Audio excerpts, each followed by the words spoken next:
I'm going to talk as if Brexit is a certainty. Now, I hope to God it doesn't become a certainty, but I think we have to operate on the basis that it is a certainty.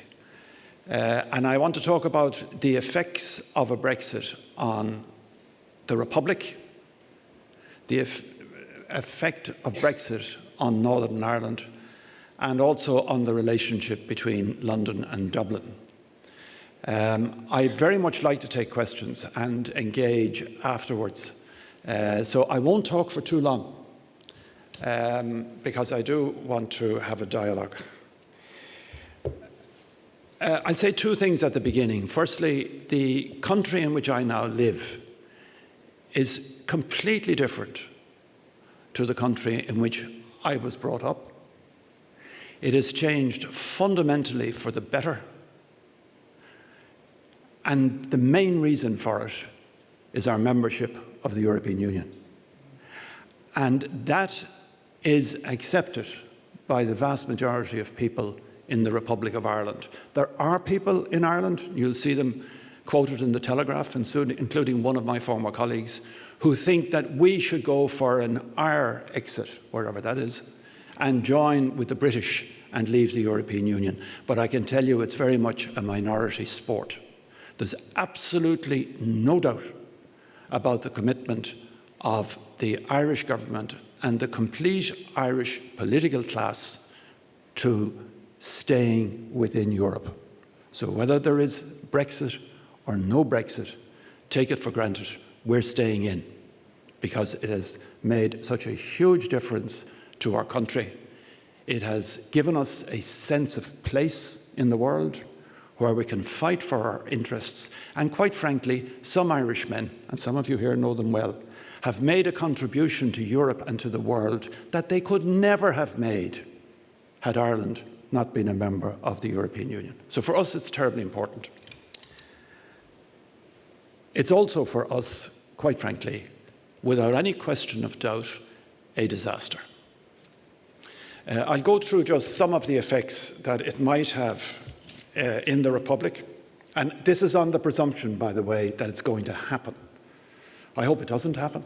I think the only answer to the problems that it will cause is that the United Kingdom remains in the European Union. I personally am not particularly persuaded that it can be changed, but you never know. Let's hope it is changed. Different people tell you different things, but the general belief is that the reduction in the Irish GDP, should the UK leave and Ireland remain, is likely to be up to about 8% reduction in GDP.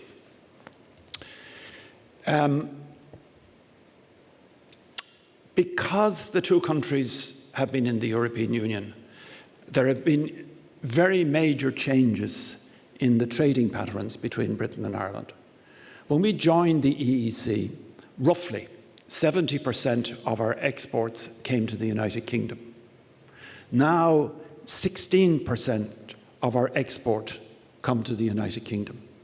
But that 16% is bigger in volume and bigger in value than the 70% 40 years ago. So there hasn't been any diminution in the amount of exports and imports between Britain and Ireland since we both joined the European Union, quite the contrary. But Britain is not as important for us now in overall terms as it was. But it's very important for the smaller businesses. The big American companies or the big Japanese companies or the big European companies who are operating out of Ireland, particularly in the digital area and in the pharmaceutical area, it's not going to bother them very much. It's the smaller companies. Like, for example, Antoinette and I were at dinner last Saturday night, and one of the people was one of Antoinette's former pupils who's on our Food Safety Authority. We've one of the highest incidents of spina bifida in children in the world. Apparently it's, I don't know if it's a disease here in Wales, but it's certainly much more common in Ireland than in most of the countries in the world. If you don't have readily access to abortion and so on, the only way to try to reduce the numbers is to put folic acid into bread. It's the easiest way it's done. It's done that way in Canada. It can't be done in Ireland. Why? Because all of the flour that's used for baking bread in Ireland is actually milled in the United Kingdom. It gives you an indication of how this supply chain between the two countries has developed within the European Union. We export 90% of our beef production. More than 50% of that beef exports comes to this island. And it's of a kind of beef that cannot be exported elsewhere in Europe, because in these islands we produce a different type of beef cow, for example, to the one that's produced in France, and the cuts are all different. 1/3 of the pork meat produced in the Republic is processed in Northern Ireland. And 1/3 of the milk produced in Northern Ireland is processed in the Republic.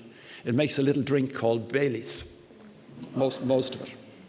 So the chains between the two islands are extraordinary. There are huge numbers of Irish suppliers into the building trade, for example, in the UK. And then there's a great deal of just common things like buttons and screws and all that sort of stuff, which we don't produce at all, but which we purchase from the UK.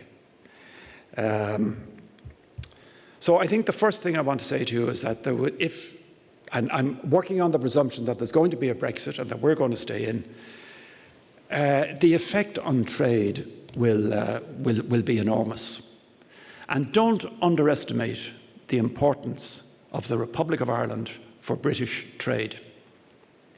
We are your 5th biggest trading partner, and we are the first trading partner with whom you make a profit. You're losing in trade terms with your 4 top trading partners, and with your 5th, the Republic of Ireland, the balance is in the favour of the United Kingdom. You export more to the Republic of Ireland than to China, India, and Brazil, multiplied by 2. Ireland, the Republic of Ireland, is a major market, for example, for British foodstuffs. The big multiples, Marks and Sparks, Tesco, and the German multiples, Aldi and Lidl, which between them have probably about 50% of the Irish market, their distribution centres are all in the UK, for the island of Ireland, north and south. And it's seamless. All of that is all going to be affected if there's a Brexit. Agriculture. If you go into Marks and Sparks in Galway and buy a sandwich, the sandwich was made in the UK. Probably, by the way, with quite a lot of Irish products in it. If the regulations governing food, not only the question of from where they're imported, but the controls, the health circumstances, the environmental circumstances and so on, if they are changed, the agricultural and food chain will break between the United Kingdom and the rest of Europe, with enormous problems for trade between Britain and Ireland and between Northern Ireland and the Republic. The island of Ireland is a single energy market. The electricity market in the north is actually owned by the Irish State Electricity Board, ESB. It's a single market.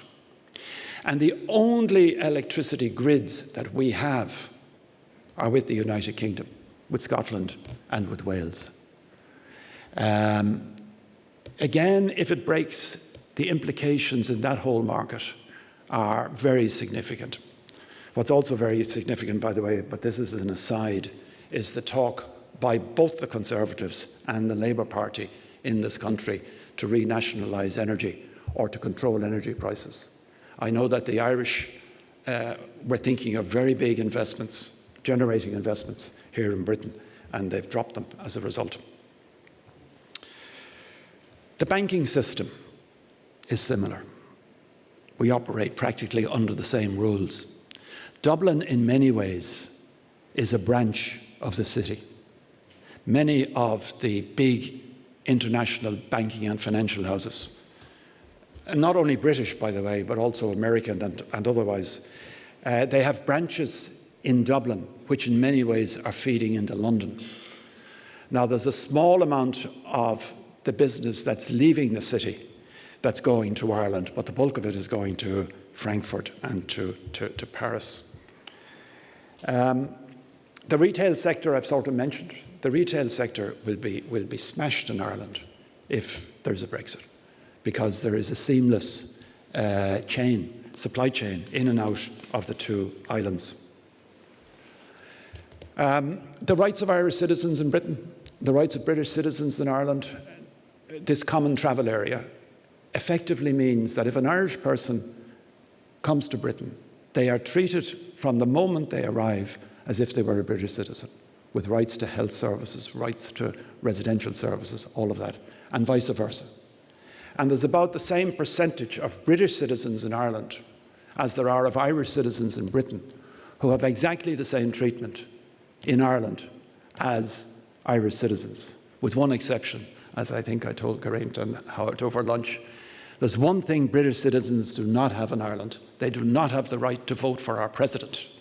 And when I used to be questioned about this in London, I used to say, but we don't have any right to vote for your Queen. The legal systems are similar. We have a common law system, and there are very large numbers of legal people and legal firms with branches in London and in Ireland who are they're barristers at the English bar or they're barristers at the Irish bar, and they're practically interchangeable. That will all be affected. Aviation. What happens if you're out of the common aviation space? Were you involved in the common aviation space? No. I think Peter was, wasn't he? What happens? I mean, the biggest market for one of our biggest companies, Ryanair, is the UK. And the chief of Ryanair, who's not necessarily the nicest man in the world, he's quite fearful that if there's a Brexit, that the access of British-based aircraft in and out of Europe and throughout Europe, that they will lose those landing rights. What happens to things like data protection? For very good reasons, Ireland is not in Schengen. I've always thought Ireland should be in Schengen. But the reason why we're not in Schengen has to do with the common travel area and has to do with terrorism. Because the data system used in the Irish entry ports is actually the British data system. It's a common data system. So if I go to Dublin and my passport gets put into a passport reader, that reader is a common British-Irish reader. Will this be affected? For years, for example, we couldn't extradite people we knew to be murdering terrorists. We couldn't extradite them to the UK. Now it's routine. There's about 90 prisoners a year regularly extradited from Ireland to Britain, and about the same number from Britain to Ireland under the European arrest warrant. Theresa May almost let that arrest warrant go 4 or 5 years ago until she was persuaded, largely by the Irish government, that it would be a disaster to let it go. So there's an awful lot that will adversely affect my country if there is a Brexit.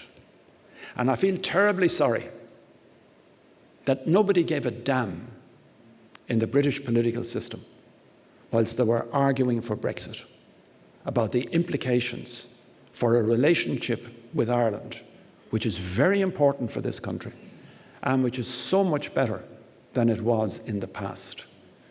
If you read Oliver's book, he was in number 10, and he kept a diary for the whole period of the campaign, from the beginning of January until the referendum. And he wrote a book from number 10, and he was the leader in number 10 of this campaign. There isn't a mention in his book, not only of the Republic of Ireland, but of Northern Ireland. It's horrific. It's an introspection on the part of the English, and maybe of others. That's from somebody, from a Dublin perspective, is just astonishing. Now, let me just talk a little bit about Northern Ireland, because, as Geraint said, I have actually spent most of my life on the relationship with the North and on the relationship with London. And quite frankly, I am exceedingly worried. The economic stuff we'll fix. If the GDP goes down 8%, the GDP goes down 8%, but that's not the end of the world.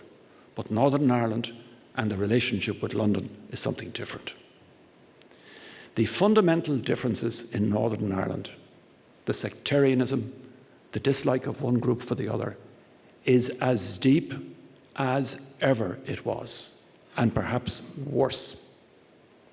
Now, I'm not for a moment saying that the Provisional IRA are going back to war. They're not. But there are people within the Republican community, the dissidents, and those people are just waiting for an opportunity to start it all up again. And there are people within the loyalist communities who are of the same mind. I've always taken the view, I told Tony Blair and I told Gordon Brown, I've always taken the view that peace in Northern Ireland is going to take 3 generations. And it's going to take 3 generations where the two governments together put their bloody feet to the fire to make sure that they get on together. You've seen what's happened over the last 13, 14, 15 months. You've 2 leaders in Northern Ireland, Arlene Foster in the DUP and Michelle O'Neill in Sinn Féin, neither of whom came through the 20 years of discussions, of listening to the other side. And they've both got themselves into a position where the only people they are concerned about are the people on their own side. Arlene Foster is only talking to the DUP, and she's very weak politically in the party. The power in the party has switched to the DUP members of Westminster, who are, all of them, Brexiteers. And in Sinn Féin, it switched to Michelle O'Neill, who was a baby when the peace process was being worked on and brought about. To my mind, the dangers for Northern Ireland are immense. Firstly, let me just talk a little bit about the situation there. The vote in Northern Ireland was to remain. I think it was 56%. The turnout in Republican areas was very poor. Why? Because Sinn Féin had been anti-EU until about 3 years ago. And they suddenly realised, as this Brexit debate got underway, that Sinn Féin, which by the way means we ourselves are ourselves alone, that it wasn't quite what they thought it might have been. And so they began to move. They began to shift about 4 years ago. And they're like the old Communist Party of the Soviet Union or the Roman Catholic hierarchy in the Vatican.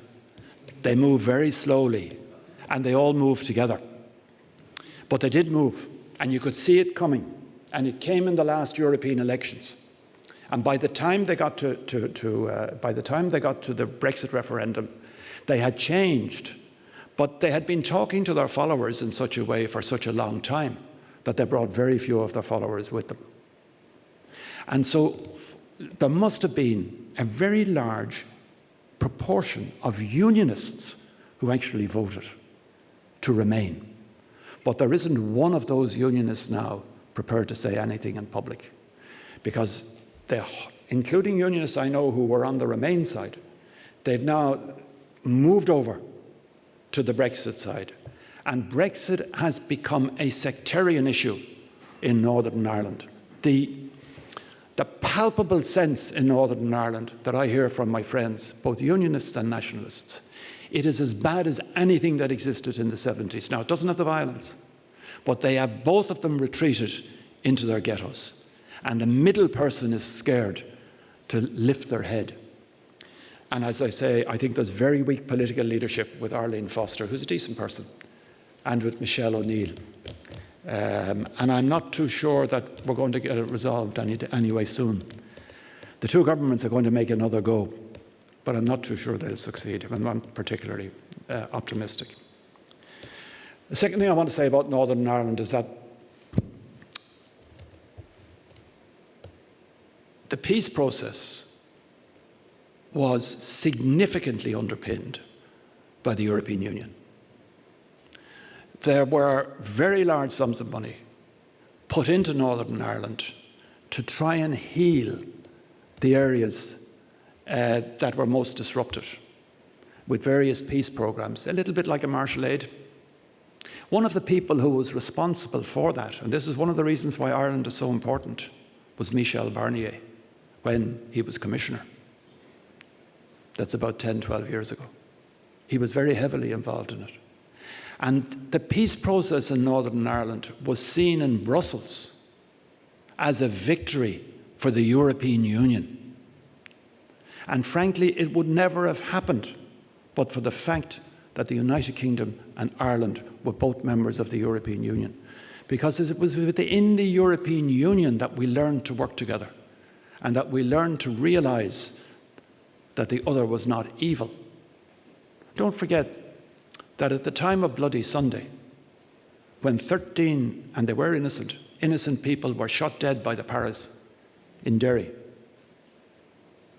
the British Prime Minister would not take a telephone call from the Irish Prime Minister. And the biggest threat since my state was established was the threat from the Provisional IRA. Make no doubt about it. And still, the British Prime Minister would not take a call from the Irish Prime Minister. Now, I do have to say that they changed very quickly, and that the British governments, one after the other, Labour and Tory, realised that the only way towards the future was for Dublin and London to work together. But that work together took place within the EEC, within the Union. And when problems arose, and I've been involved in many of them, you've got a little problem here, a little problem there. Gareth Fitzgerald would say to Margaret Thatcher in the Marge in Brussels, he'd say, Margaret, listen, I've got a problem, can you fix it? And that's the way business was done. Any of you who've been in politics knows that's the way the world works. But if the UK goes out and those regular everyday meetings don't take place anymore, then I really fear for the future of the relationship between London and Dublin. And the reason why I fear it, I've already said it to you, we didn't figure at all in the minds of those who drove this referendum in England. We didn't matter.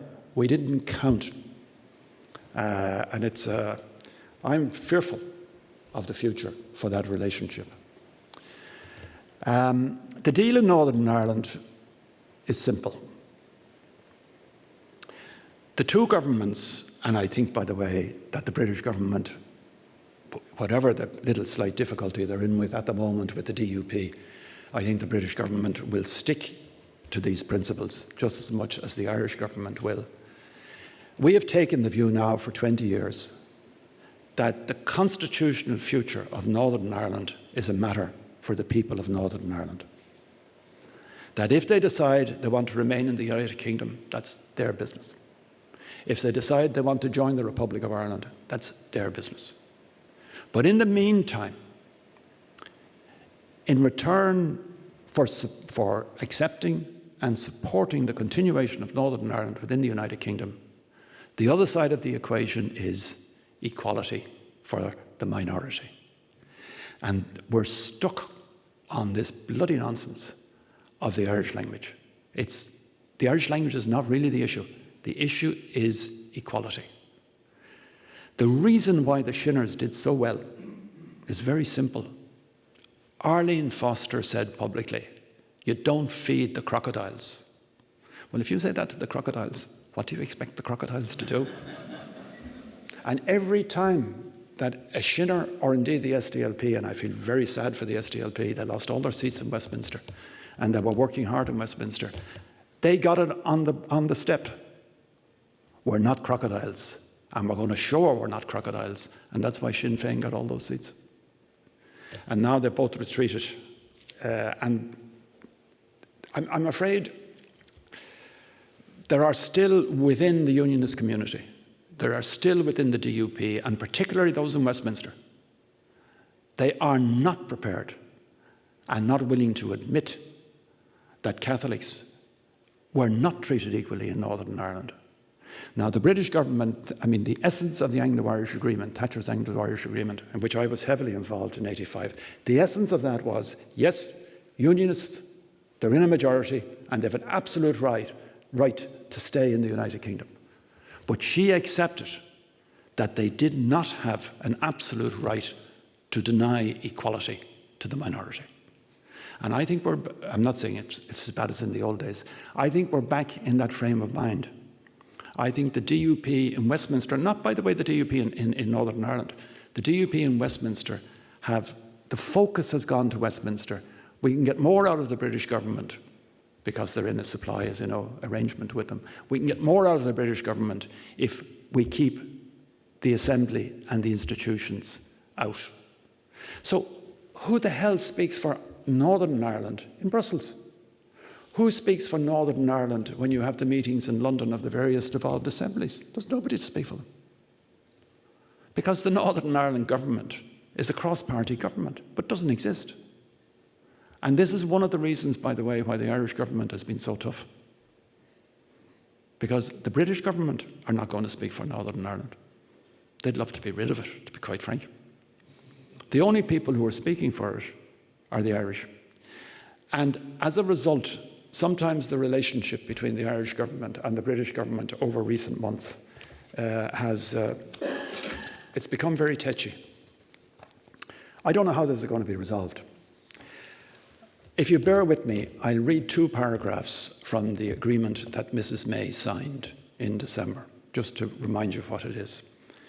The United Kingdom remains committed to protecting North-South cooperation and to its guarantee of avoiding a hard border. Any future arrangements must be compatible with these overarching requirements. The United Kingdom's intention is to achieve these objectives through the overall EU-UK relationship. Should this not be possible, the United Kingdom will propose specific solutions to address the unique circumstances of the island of Ireland. In the absence of agreed solutions, the United Kingdom will maintain full alignment with those rules of the internal market and the customs union, which now or in the future support North-South cooperation, the all-Ireland economy, and the protection of the 1998 agreement. Now, the Commission and the British government and the Irish government had worked on this, and there are 142 areas supported by EU money and assistance, cross-border, which need to be protected under that paragraph. When the DUP saw that paragraph, Arlene Foster was quite happy with it. But if you remember, she had to call Mrs. May and say she couldn't agree. But that was largely as a result of the Westminster people. So a second paragraph has been added. This is the second paragraph. In the absence of agreed solutions, as set out in the previous paragraph, the United Kingdom will ensure that no new regulatory barriers develop between Northern Ireland and the rest of the United Kingdom. So the first one, we'll hold on to the regulation between North and South. And in the second one, there'll be no difference between the North and the rest of the UK. Unless, consistent with the 1998 agreement, the Northern Ireland Executive and Assembly agree that distinct arrangements are appropriate for Northern Ireland. Stop. In all circumstances, the United Kingdom will continue to ensure the same unfettered access for Northern Ireland's businesses to the whole of the United Kingdom internal market. Now, personally, I don't know how you can square that at all. If the United Kingdom pulls out of the customs union, if the United Kingdom pulls out of the single market, if the United Kingdom just forgets about the European Court of Justice, and most importantly, if there are controls on immigration. How can you avoid customs posts? If the Republic of Ireland is part of the EU, the border, whether that border is between north and south, or whether that border is down the middle of the Irish Sea, it will be an EU border. And it'll be just the same, well, it won't be the same, but think of the EU border between Dover and Calais, if it comes back. So the implications for my state and the implications for my island of what's happening, quite frankly, are horrendous. I see no good in it. I am exceedingly worried, particularly about Northern Ireland. As Hugh Ord, who was the first Chief Constable of the Police Service of Northern Ireland, and is a very fine policeman, he said, if there's a customs post on the border, it'll be blown up. If there's a customs officer on the border, he'll be shot. If there's a policeman on the border to protect them, he'll be shot. And the next in is the army. Now, I'm not saying it's going back to that, because I think the vast majority of people in Northern Ireland on both sides never want to go back there again. They all realise how hard it was. But there are people within the dissidents who would love to have the excuse to have another go. And quite frankly, I fear it. And I think this genie that's been let out of the bottle of English nationalism is really terribly dangerous. I'll stop there and you can ask me whatever you like.